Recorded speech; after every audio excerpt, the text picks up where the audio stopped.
లో YCP power కోల్పోవడంతో స్థానిక సంస్థల్లో కుర్చీలాట మొదలైంది. కూటమి సర్కార్ అధికారంలోకి వచ్చిన తర్వాత నంబర్ గేమ్ జరుగుతోంది. ఈ క్రమంలోనే మున్సిపల్ కార్పొరేషన్లపై పట్టు బిగించేందుకు తెలుగుదేశం ప్రయత్నిస్తోంది. గుంటూరు మున్సిపల్ కార్పొరేషన్పై టీడీపీ కన్నుపడిందా? ఎన్నికల వరకు ఆగకుండా ఇప్పుడే మేయర్ పీఠాన్ని దక్కించుకోవడం బెటర్ అని భావిస్తోందా? ఈ మేరకు ప్రయత్నాలు కూడా ప్రారంభించేసిందా? అవిశ్వాస తీర్మానంతో మేయర్ను కుర్చీపై నుంచి దించే ప్లాన్లో ఉందా?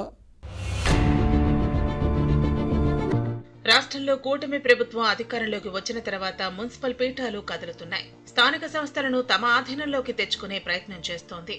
పురపాలక సంఘాలు, నగరపాలక సంస్థల్లో పట్టు బిగించేందుకు వ్యూహాత్మకంగా అడుగులు వేస్తోంది. ఈ క్రమంలోనే గుంటూరు మేయర్ పీఠాన్ని వైసీపీ నుంచి కైవసం చేసుకునే ప్రయత్నంలో సైకిల్ పార్టీ ఉంది. మున్సిపల్ కార్పొరేషన్లో వైసీపీకి స్పష్టమైన మెజార్టీ ఉంది. ఈ సిటీలో 58 డివిజన్లు ఉన్నాయి. ఫ్యాన్ పార్టీకి 47 మంది కౌన్సిలర్లు ఉంటే టీడీపీ నుంచి 9 మంది, జనసేన తరపున 2 సభ్యులు ప్రాతినిధ్యం వహిస్తున్నారు. రాష్ట్రంలో ప్రభుత్వం మారిన తర్వాత వైసీపీ పాలకవర్గాన్ని దించే ప్రయత్నంలో తెలుగుదేశం పావులు కదుపుతోంది. గుంటూరు నగర్ మేయర్ గా వైసీపీ నేత కావటి మనోహర్ నాయుడు ఉన్నారు. అసెంబ్లీ ఎన్నికల్లో చిలుకలూరిపేట నుంచి పోటీ చేసి ఓడిపోయారు. వైసీపీ పాలనలో యాక్టివ్ గా వ్యవహరించిన ఈయన సర్కార్ మారిన తర్వాత స్పీడ్ తగ్గించారు. సొంత పార్టీ కార్పొరేటర్లపై పట్టు కోల్పోయారు. సాధారణ ఎన్నికలకు ముందే 8 మంది వైసీపీ అభ్యర్థులు టీడీపీ తీర్థం పుచ్చుకున్నారు. వీరిలో డిప్యూటీ మేయర్ సజీలా కూడా ఉన్నారు. ప్రస్తుతం 2 జనసేన సభ్యులతో కలిపి టీడీపీ బలం 19కి చేరింది. మరో 10 మంది మద్దతు కూడగడితే టీడీపీకి మేయర్ పీఠం దక్కుతుంది. దీంతో ఈ దిశగా ఆ పార్టీ నేతలు పావులు కదుపుతున్నారని లోకల్ టాక్.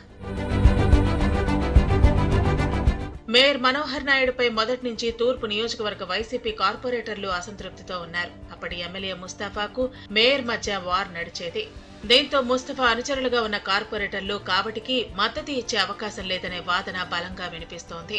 ఈ క్రమంలోనే టీడీపీ సులభంగానే మేయర్ పదవి దక్కించుకునే అవకాశం ఉందని పొలిటికల్ పరిశీలకులు అంచనా వేస్తున్నారు. అసెంబ్లీ ఎన్నికల్లో ముస్తఫా కూతురు నూరి ఫాతిమా ఓడిపోయారు.